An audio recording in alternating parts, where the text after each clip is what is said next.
নমস্কার। দৃশ্যকল্পে আপনাকে স্বাগত। সকলে নিশ্চয়ই ভালো আছেন। আমি পলাশ মুখোপাধ্যায় যাওয়া এবং খাওয়ার নতুন আরও একটি পর্ব নিয়ে চলে এসেছি আপনাদের সামনে। আমরা আপাতত রয়েছি ঝাড়খণ্ডে। গত দুটি পর্বে আপনারা দেখেছেন আমরা কলকাতা থেকে গাড়ি নিয়ে পৌঁছে গিয়েছি কারমাটার, সেখান থেকে আরও বেশ কিছু জায়গা ঘুরে পৌঁছে গিয়েছি মধুপুর শহরে। দেখা হয়েছে মধুপুর শহরের বেশ কিছু জায়গা ও বাঙালিদের ফেলে আসা সাম্রাজ্য। এবারের পর্ব শুরু করছি সেখান থেকেই। দ্বিতীয় দিন সকালে মধুপুরে আমাদের হোটেল ছেড়ে সকাল সকালই বেরিয়ে পড়েছি আমরা বলতে এই সফরে আমার সঙ্গী, আমার স্ত্রী, পুত্র এবং শ্বশুরমশাই, চারজনে মিলে বেরিয়ে আজ প্রথমে মধুপুরে একটি জায়গা দেখে আমরা রওনা হব শিমুলতলার উদ্দেশ্যে। তবে শিমুলতলা পৌঁছব বিকেলের দিকে, কারণ যাওয়ার পথেই আরও বেশ কিছু জায়গা এই বেলা দেখে নেওয়া হবে।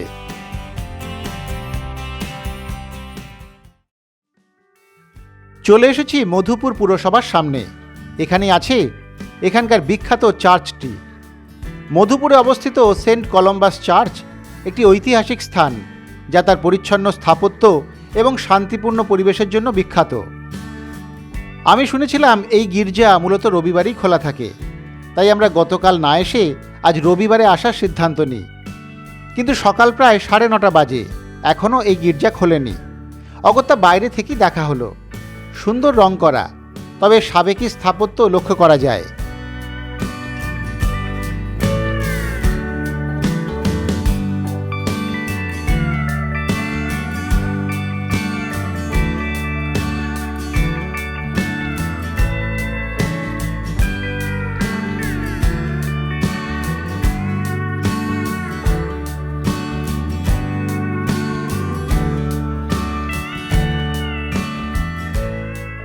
গির্জা চত্বরে ঘুরছিল ছাগলের দল। হঠাৎ আমাদের সঙ্গীরা তাদের আম পাতা খাওয়াতে ব্যস্ত হয়ে পড়ল। সকাল সকাল জীব সেবার পুণ্য অর্জন করতে কে না চায় বলুন। তবে হঠাৎ এই ভালোবাসা পেয়ে ছাগলেরাও মহা খুশি। দেখুন না কেমন সুন্দর আম পাতা খাচ্ছে ওরা।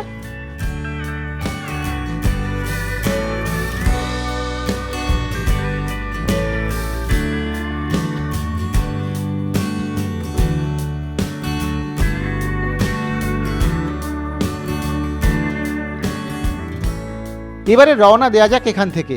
শুনলাম গির্জা রবিবার সকাল 11টা নাগাদ খোলা হয়। এবারে কাছে একটু প্রাতরাশ সেরে নেওয়া যাক। ভেবেছিলাম বর্ধমান সুইটসে প্রাতরাশ সারা হবে সেখানকার কচুরি দিয়ে, কিন্তু এই সকালে সেখানে গাড়ি রাখা গেল না, তাই চলে এসেছি গির্জার কাছের এই দোকানটিতেই। ছোটোখাটো দোকান, তবে বেশ ভিড়। এখানে গরম গরম পুরি বা কচুরি ভাজা হচ্ছে। আমরাও কচুরির অর্ডার দিয়ে বসে গেলাম। গরম গরম কচুরি খাওয়া হলো সকলেরই। একই সঙ্গে এখানে রয়েছে রসগোল্লা বা পান্তুয়ার মতো বেশ কিছু মিষ্টিও, ভাজা হয়েছে গরম জিলিপিও। এসব দেখে লোভ সামলানো মুশকিল, তাই তো পিতা পুত্রে শুরু হয়ে গেল মিষ্টি খাওয়া। ছেলে নিয়েছে জিলিপি আর আমি নিলাম রসগোল্লা।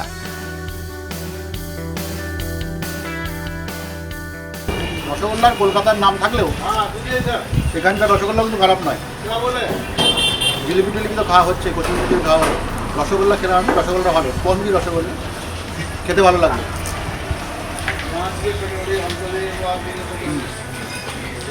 জিলিপি কেমন খাচ্ছিস?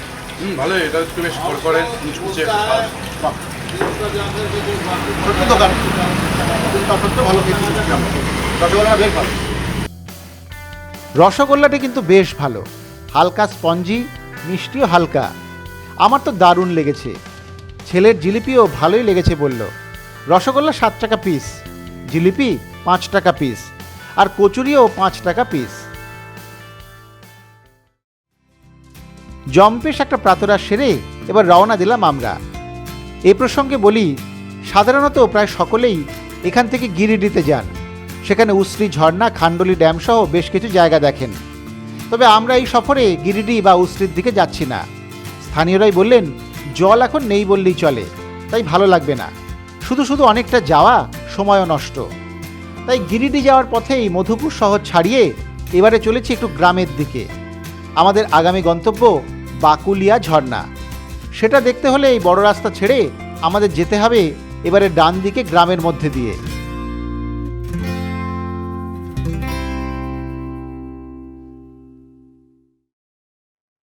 বাকুলিয়া ঝর্ণা যাওয়ার এই গ্রাম্য পথটিও খুব সুন্দর। জায়গাটা নারায়ণপুরে। মালভূমির গ্রাম্য প্রকৃতি দেখতে দেখতে এগোনো। এদিকে কিন্তু ইতিউতি পলাশের দেখা মিলছে ভালোই। গ্রাম ছাড়াতেই পলাশের বেশ পরিপাটি সংসার।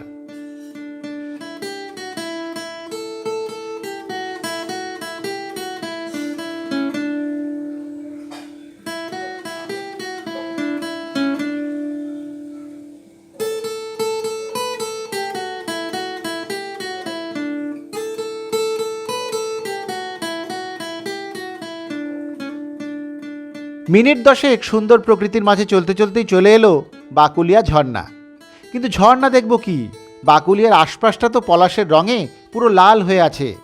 আগে গেলাম সেই পলাশের বাগানেই। এদিকে মোটামুটি ভালোই ফুল ফুটেছে। পলাশের বাগানে একটু ফটো সেশন হয়ে গেল তিনজনেরই।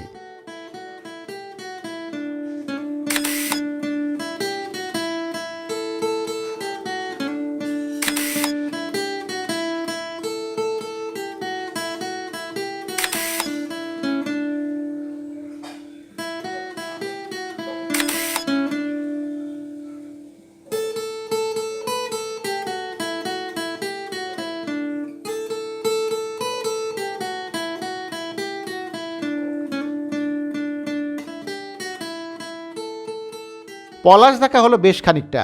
এবারে চলুন যাওয়া যাক ঝর্ণার দিকে। তবে পলাশের আবহেই ঝর্ণা দেখা। বাকুলিয়া ঝর্ণাটি একটু নিচে, সেখানে যাওয়ার জন্য তেমন সিঁড়িও নেই। তাই আমি আর ছেলেই নামলাম নিচে ঝর্ণার কাছাকাছি।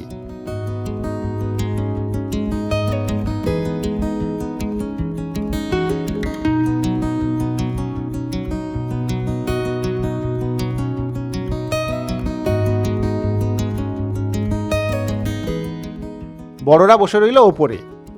ছোট বড় উপলখণ্ড পেরিয়ে পৌঁছে যাওয়া ঝর্ণার একেবারে কাছাকাছি। জায়গাটা সত্যি দারুণ।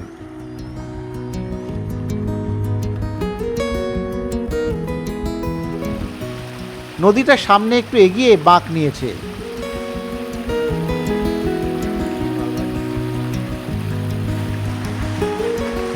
এলাকাটাও বেশ নিরিবিলি এখনো, তাই তো এর সৌন্দর্যে এখনো সেই স্নিগ্ধতা জড়িয়ে আছে। বাকুলিয়া ঝর্ণার জল এখন বেশ কম, তবুও বড় বড় পাথরের উপর দিয়ে রাস্তা করে যে জলধারাটিকে এগোতে দেখলাম তার তেজ খুব কম নয়। বর্ষায় নিশ্চয়ই আরও তেজ বাড়ে। তবে কিছুটা নেমেই ঝর্ণার বেগ শান্ত হয়ে গিয়েছে। সেখানে অবশ্য পাথরের ভাগ কম। পাথর যা আছে সেসব জলধারার অপর পারে। বহু যুগ ধরে জলধারা পাথর ক্ষয় করে নিজের জায়গা করে নিয়েছে। এবার একটু বসা যাক ঝর্ণার ধারে।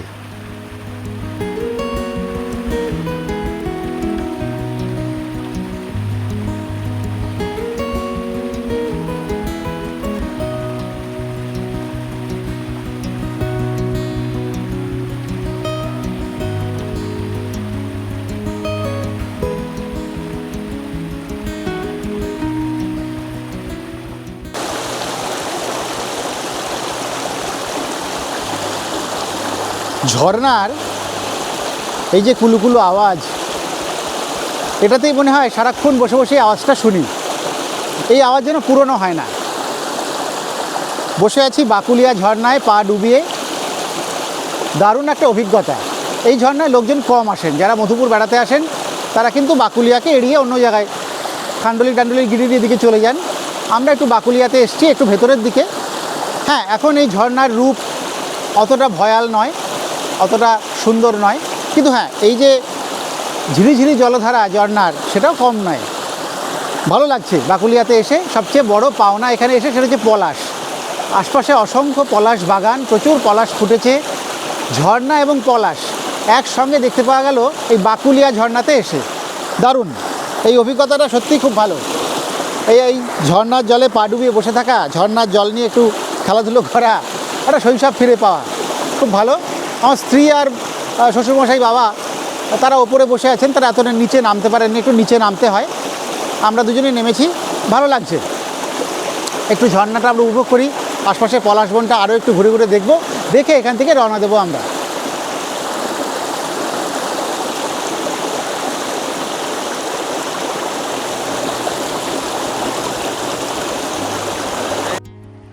ঝর্ণার পাড়ে ছোট ছোট গাছ, সুন্দর বুনো ফুল ফুটে রয়েছে বেশ কয়েকটি গাছে। জলধারাটি কিন্তু একটু এগিয়ে ডান হাতি বাঁক নিয়েছে। সব মিলিয়ে আমার কিন্তু খুব খারাপ লাগলো না এই জায়গাটি। এই সময় বেশি জল পাবো না, সে তো জেনেই এসেছি। সবচেয়ে বড় কথা, নির্জন প্রকৃতির মাঝে যে কোনো জিনিসই আমার খুব ভালো লাগে। বাকুলিয়া ঝর্ণায় স্থানীয় লোকজন আসেন, কারণ পঞ্চায়েত থেকে খানতিনেক বসার জায়গা করে দেওয়া হয়েছে টিলার উপরে। একটা নলকূপও বসানো হয়েছে।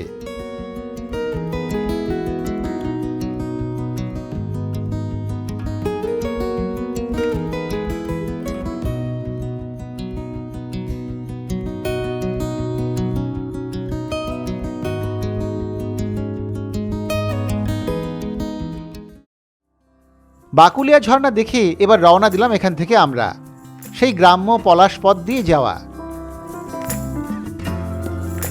এখান থেকে আমাদের পরবর্তী গন্তব্য বুড়াই পাহাড়। এই আধ ঘন্টা মতো সময় লাগবে বলছে গুগল ম্যাপ।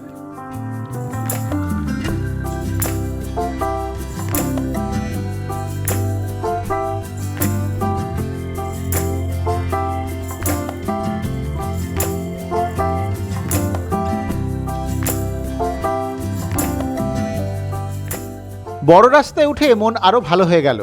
কি সুন্দর কালো পিচঢালা পথ সবুজের মধ্যে দিয়ে গিয়েছে। এ পথে যাওয়ার আনন্দটাই আলাদা। মাঝে মধ্যে তো পলাশের সেই রক্তিম সৌন্দর্য আছেই।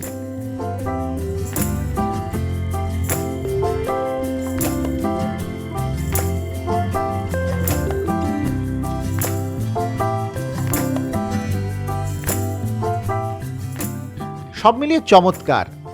মাঝে মধ্যে তাই একটু দাঁড়াতেই হচ্ছে ছবি তোলার জন্য।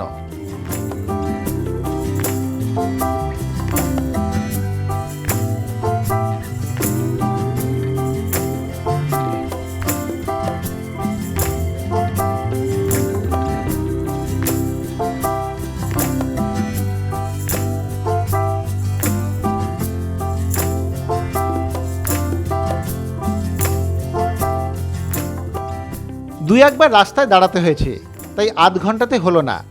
মিনিট 40-এর মধ্যেই পৌঁছে গেলাম বুড়াই পাহাড়ের কাছে।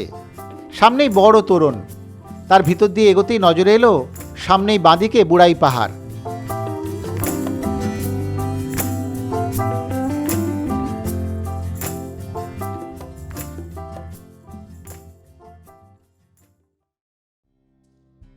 খুব বেশি উঁচু নয়, বেশ একটা আদুরে চেহারা।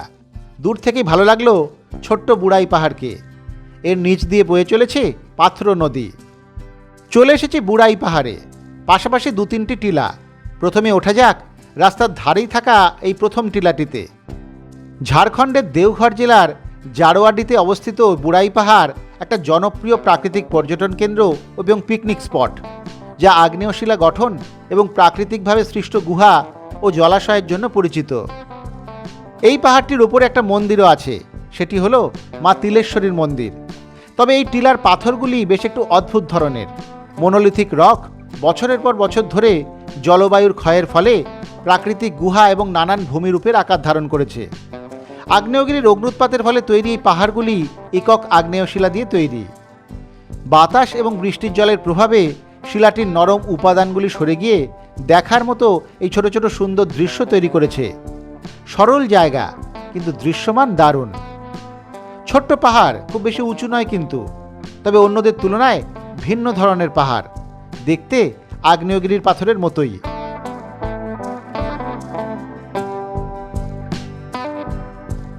উপরে উঠলে এক অপূর্ব নিসর্গ চোখে পড়ে। উপরেই একটি মহুয়া গাছ, তার পাশ দিয়ে চোখে পড়বে দূরে পাত্র নদীকে। আমরা তো ভরা দুপুরে এসেছি, শুনলাম এখান থেকে সূর্যাস্তের দৃশ্য অনবদ্য। দুটি পাহাড়ের মাঝে একটা ছোট্ট পুকুর আছে, তার ওপাশে আছে বেশ কিছু প্রাকৃতিক গুহা। চলুন এবারে নিচে নেমে ওদিকে যাই। দুই পাহাড়ের মাঝে এই জলাশয়টা এই জায়গার সৌন্দর্য আরও কয়েকগুণ বাড়িয়ে দিয়েছে। স্থানীয় মানুষজন জানালেন এই পুকুরই নাকি আগ্নেয়গিরির মুখ, তবে এখন শান্ত। এখান থেকেই নজরে আসে পুকুর পাশের পাহাড়টিতে অসংখ্য গুহা রয়েছে। অদ্ভুত আকৃতি এবং রূপ ওই গুহাগুলির, এটাই এই পাহাড়ের বৈশিষ্ট্য। এর ওপাশে দেখলাম পাহাড়ে একাধিক মন্দির। চলুন তবে একটু মন্দিরে ওঠা যাক। এখানে মা বুড়েশ্বরীর মন্দিরই প্রধান। পাহাড়ের প্রাকৃতিক গুহায় এই মন্দির গড়ে তোলা হয়েছে। গুহার মধ্যে একটা বড় পাথর মা বুড়েশ্বরী রূপে পূজিত হয়। মা বুড়েশ্বরী এবং মা তিলেশ্বরীর মন্দির পাশাপাশি দুই পাহাড়ে। ভূতাত্ত্বিক সময়ের স্কেলে ক্যাম্ব্রিয়ান পূর্ব যুগে লাভা অগ্নুৎপাতের ফলে এই জায়গার এক শিলা তৈরি হয়েছিল। এখন অবশ্যই পাহাড়ের সঙ্গে রামায়ণ মহাভারতের যোগ গড়ে তোলা হয়েছে, তবে সেসব বাদ দিলে বড় চমৎকার জায়গাটি।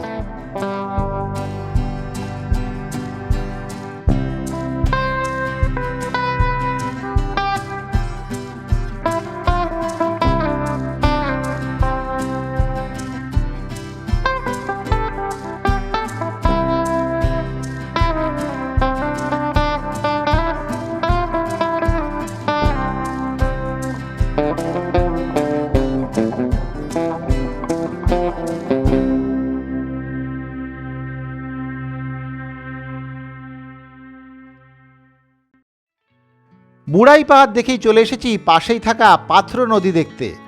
যদিও নদীতে জল নেই বললেই চলে, তবে বালির ওপর দিয়ে যাওয়া স্বচ্ছ জলধারা আমাদের মনে কিঞ্চিত পুলক এনে দিল। এখানেও পিতা পুত্র দুজনেই চটি খুলে প্যান্টের পা গুটিয়ে নেমেই পড়লাম পাত্রর জলে। বালুচরের বুক চিরে বয়ে গিয়েছে ঝিরিঝিরি জলধারা। এই গরমেও যা বেশ শীতল। ভালোই লাগছিল নদীবক্ষে আমাদের এই জলমগ্ন পদচারণা। দূর থেকে বুড়াই পাহাড় একটু অবাক হয়েই বোধহয় দেখছিল বাপ বেটার এই নিছক পাগলামিকে।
এই হচ্ছে পাত্র নদী, প্রায় শুকনো পুরোটাই, তার মধ্যে দিয়ে এই ঝিরিঝিরি জলধারা, সেটা কিন্তু দারুণ। সেটার জন্যই আমাদের এই নদীতে নামা। এখানে তো কাদা হয় না, এই বালির মধ্যে পা ডুবিয়ে দিব্যি সুন্দর এই হাঁটা যায়। জল ঠান্ডা, হ্যাঁ বেশ রোদ্দুর, গরম পড়েছে কিন্তু ঠান্ডা জল, দারুণ। তো পাত্র নদীর এই যে নদীর বুকে একটু হাঁটা চলার মজা, আমরা একটু পিতা পুত্রে নিতে নামলাম, বাকি দুজন গাড়িতে বসে। এটা কিন্তু দারুণ। এই আমাদের গাড়িতে করে আসার এটা একটা মজা, যেখানে সেখানে যখন তখন নামা যায়। আমরা এই সফরে ওই জন্য গাড়িটাকেই বেছেছিলাম। পাত্র নদী দেখে আমাদের পছন্দ হয়ে গেল। তাতে বুড়াই পাহাড়, এই বুড়াই পাহাড় এই যে দেখা যাচ্ছে সামান পাশে, তার পাশেই নদী হয়েছে, দারুণ। সব মিলিয়ে খুব ভালো। একটু জলের মধ্যেই আমাদের জলক্রীড়া যা বলবেন, জলকেলি এইসবগুলো হোক, তারপরে আমরা আবার যাব পুনাসি ড্যামের উদ্দেশ্যে। এখান থেকে দারুণ হচ্ছে।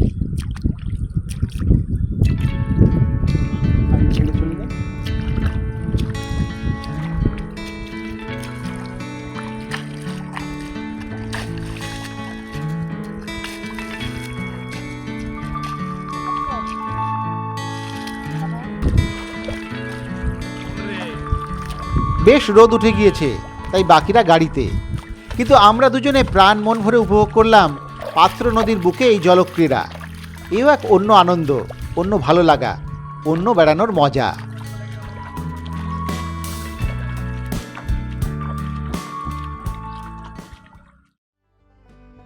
এবার এখান থেকে রওনা দিলাম আমরা। আমাদের পরবর্তী গন্তব্য পুনাসি ড্যাম। গুগলের নির্দেশ অনুসারে সামনের মোড় থেকে বাঁ দিকে বেঁকে যাব আমরা।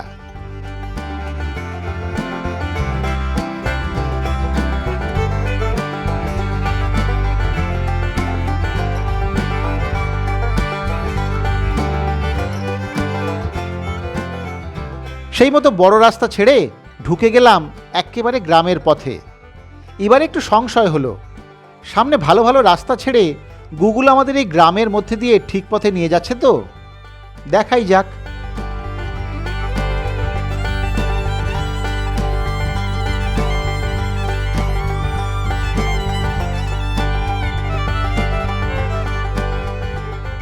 রাস্তাটি খুব যে ভালো তা কিন্তু নয়, কিন্তু রাস্তার দুই পাশের সৌন্দর্যের তুলনা হবে না। সোনাঝুরি, শাল এবং মহুয়া বনের মধ্যে দিয়ে কালো পিচঢালা পথ, খুবই নির্জন অসাধারণ প্রকৃতির সেই পথে চলার অভিজ্ঞতা সত্যি অতুলনীয়।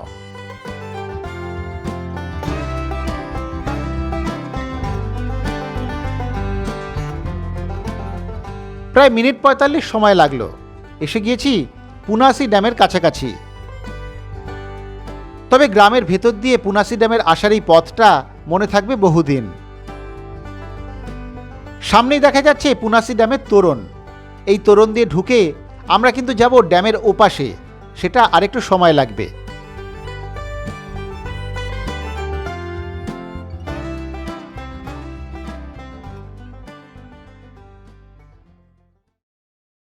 চলে এসেছি ড্যামের দক্ষিণ দিকে।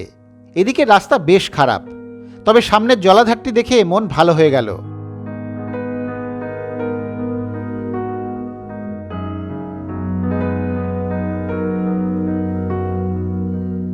ঝাড়খণ্ডের দেওঘর জেলায় অবস্থিত পুনাসি বাঁধ এই অঞ্চলের জন্য একটা মনোরম এবং গুরুত্বপূর্ণ জলসম্পদ।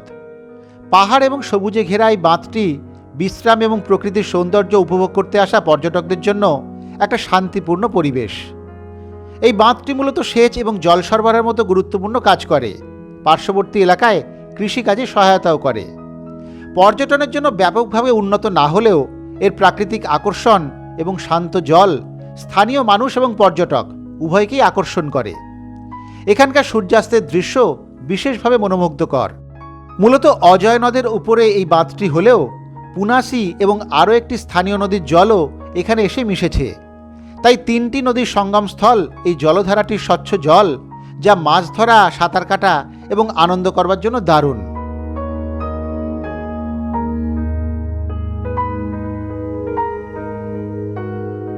ওই তো জলের দিকে ধীরে ধীরে এগিয়ে চলেছে মা এবং ছেলে।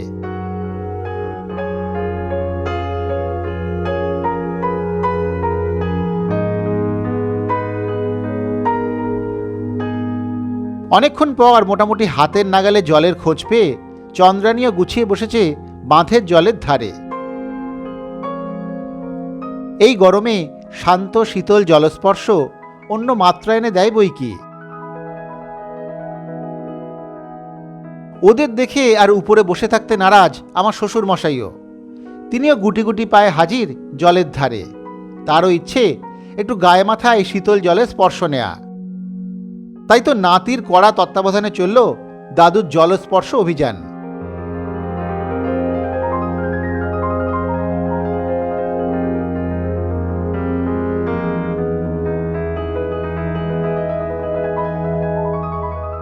এই পর্ব মিটতেও উপরে রীতিমতো সাবধানে দাদুকে পৌঁছে দিয়ে তবেই ছুটি হলো নাতির। এখন প্রায় 1:30 বাজে, ফলে বেশ রোদ, গরমও খুব। তবে সত্যি একটু সকাল বা বিকেলের দিকে এলে এই জায়গাটি ভালো লাগবেই। এলাকাটি সবুজ গাছপালায় পরিপূর্ণ, যা এটিকে সপরিবারে বনভোজন বা বন্ধুদের সঙ্গে বেড়ানোর জন্য উপযুক্ত করে তুলেছে। এখানকার দৃশ্যগুলো অসাধারণ, পরিবেশটিও খুবই শান্ত। আরও কিছুক্ষণ এখানে থেকে এবার রওনা দেওয়া হলো পুনাসি থেকে।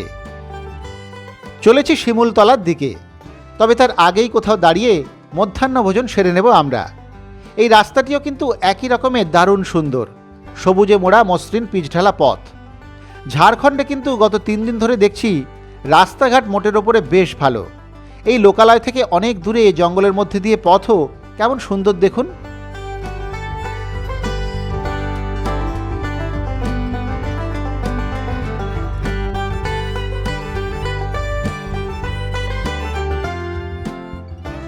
আধ ঘন্টার মধ্যে চলে এসেছি খড়িপান্নান এলাকায়। এখানেই 2-1টি ধাবা আছে দেখে দুপুরে খাওয়ার সিদ্ধান্ত নেওয়া হলো। আমরা দাঁড়িয়েছি সীতা ধাবায়। খুব বড়সড় কিছু নয়, তবে এখানে ভাত ডাল মাছ পাওয়া যাবে, তাই সকলেই এখানে মধ্যাহ্ন ভোজনের সিদ্ধান্তে শিলমোহর দিয়ে দিলাম। আমি আর ছেলে দুজনেই ভাত ডাল তরকারির প্লেটের সঙ্গে দেশি চিকেন নিয়েছি। আমার স্ত্রী নিরামিষ প্লেট এবং পনির কষা, এবং শ্বশুরমশাই দই ভাত। খাওয়া দাওয়া খারাপ নয়, ভালোই খেলাম আমরা। আমাদের প্রথম দিনে সেই যে পাত্রোল কালীবাড়ির কাছে খেয়েছিলাম, সেখানে 2 পিস দেশি চিকেন দিয়ে পড়েছিল 100 টাকা প্লেট। এখানে একটু বেশি, 120 টাকা প্লেট।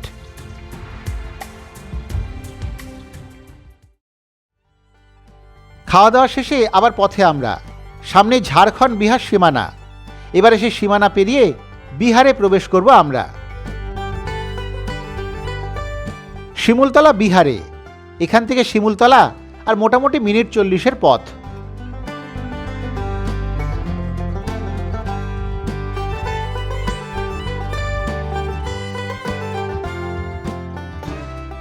একটু পরেই লোকালয় ছাড়াতেই শুরু হয়ে গেল অসাধারণ একটি পথ। পলাশের শোভা, হালকা পাহাড়ি পথের আমেজ, সেই সঙ্গে কচি শালপাতার মিষ্টি সবুজ এবং মহুয়ার আবহ, সব মিলিয়ে নয়ন মনোহর দৃশ্যপট। এই সুদৃশ্য পথটাই যেন অন্যতম দ্রষ্টব্য মনে হচ্ছে আমাদের।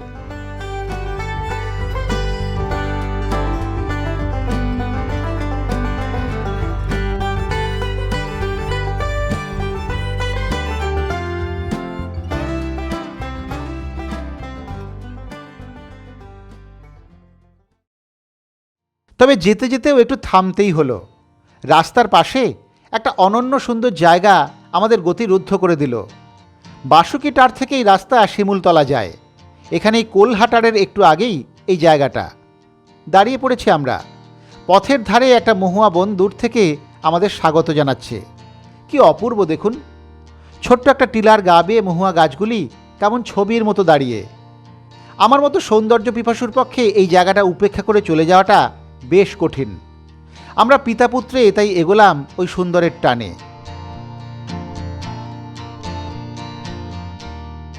এখন একটু মেঘলা। টিলার কোলে গাছের তলায় বেড়াতে কেমন বেশ মায়াময় লাগছিল। ছোট্ট টিলা, উঠলাম তার ওপরেও।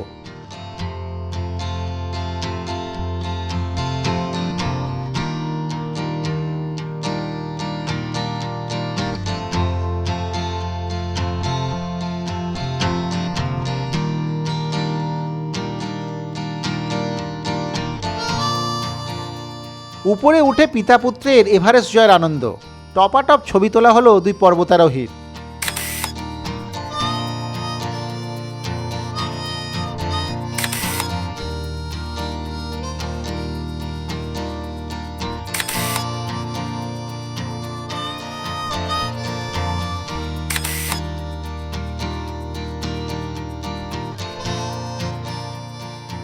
সবচেয়ে বড় কথা, কেউ কোথাও নেই, তাই আপনার আবেগ, উচ্ছ্বাস, ভালো লাগার প্রতিবন্ধকতাও নেই। চিৎকার করুন, গান, ছুট্টে ঘুরে বেড়ান, কেউ কিচ্ছুটি বলবার নেই। মহুয়া গাছেও সবে ফুল এসেছে। সেই ফুল কুড়ানো হলো একটু। তার সেই মোহময়ী গন্ধ আমাদেরও চিত্তে চাঞ্চল্য আনলো বই কি।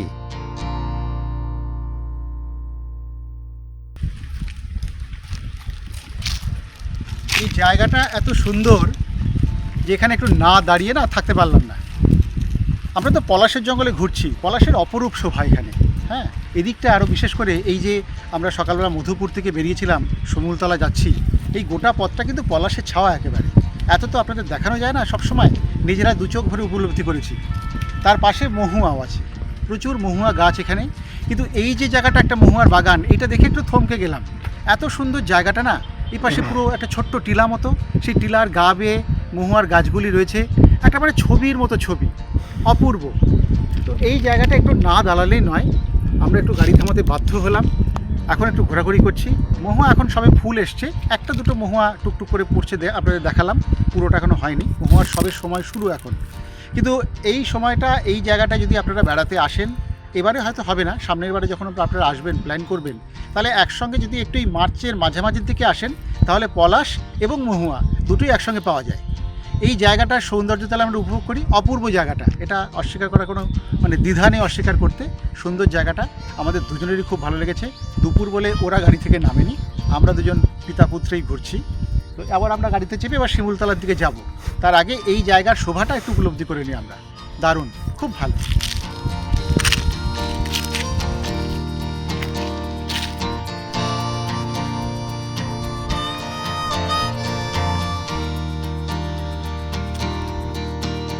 এই জায়গার সঠিক নাম আমি জানি না, কোলহাটারের একটু আগে। এছাড়া কেউ বলে দেওয়ারও নেই। তবে এই অনামী জায়গাটি আমায় খুব তৃপ্তি দিয়েছে। আজকের ভ্রমণের শেষ পাতে একে আমি মিষ্টি দই বলতেই পারি। আমার ইচ্ছে আছে আবার কোনো একদিন এখানে এসে এই টিলার পরে গাছের তলায় বসে বই পড়বার। কবে যে সেই ইচ্ছে পূরণ হয় সেটাই এখন দেখার। তবে গাড়ি নিয়ে এসে হিসেবের বাইরে এই জায়গাগুলোই প্রাপ্তি এবারে। রওনা দিলাম এখান থেকে। শিমুলতলা অবশ্য খুব দূরে নয় আর। গুগল বলছে মিনিট 25-এর মধ্যেই পৌঁছে যাব শিমুলতলায় আমাদের রিসর্টে। আবার সে সুন্দর পথ বেয়ে এগিয়ে চলা। আজ কিন্তু আমরা প্রচুর পলাশ দেখেছি। সবসময় সব জায়গায় হয়তো থামা হয়নি, কিন্তু দূরে পলাশের বন অথবা পথের পাশে ইতিউতি চকিত চাহনি, পলাশ আমাদের মুগ্ধ করেছে সব ক্ষেত্রেই। আমাদের শিমুলতলা পর্ব আসবে আগামী সপ্তাহে। সেই পর্বেও থাকবে প্রচুর পলাশের খোঁজখবর। যাওয়ার আগে বলি, যারা ট্রেনে আসবেন তারা গাড়ি ভাড়া করে মধুপুর থেকে শিমুলতলা গেলে এখানকার চালকেরা সাধারণত দেওঘর হয়ে যান। আমরা কিন্তু সেই পথ ধরিনি। আমরা গিরিডির পথে খানিকটা এগিয়ে ডান দিকের রাস্তা ধরে গ্রামের মধ্যে দিয়ে এগিয়েছি। তাই আমরা আজকের এই দ্রষ্টব্যগুলি একদিনে একসঙ্গে কভার করতে পেরেছি। আপনারাও গাড়ির চালককে বলে এই পথে আসতেই পারেন। মধুপুরে আসা যাওয়া নিয়ে গত পর্বে বিস্তারিত বলেছি, তাও এ পর্বে একটু বলে দিই। হাওড়া, শিয়ালদহ এবং কলকাতা স্টেশন থেকে বেশ কিছু ট্রেন মধুপুর হয়েই যায়। ট্রেনে আসাই সুবিধে। থাকার জন্য হোটেল মিলে যাবে নেটেই। এই তো কথা বলতে বলতেই ঢুকে পড়েছি শিমুলতলায়। একসময় বাঙালিদের সাম্রাজ্য ছিল এখানেও। সেসব দেখাবো আগামী পর্বে। এদিকে খাওয়া দাওয়ার কিন্তু কোনো অসুবিধা হবে না, মোটামুটি সবই মেলে। পথ চলতি ধাবাতে খেয়ে নিতে পারেন দিব্যি। এবারে আমরা ঢুকছি শিমুলতলায় আমাদের থাকার আস্তানা আরাধনা রিসর্টে। এখানেই আমরা থাকবো 2 দিন। বেড়াবো শিমুলতলা এবং তার আশপাশে। সেই পর্ব আসবে আগামী বুধবারে। ততক্ষণ সকলে ভালো থাকুন, সুস্থ থাকুন। এভাবেই দেখতে থাকুন দৃশ্যকল্পের চ্যানেল ও যাওয়া এবং খাওয়া।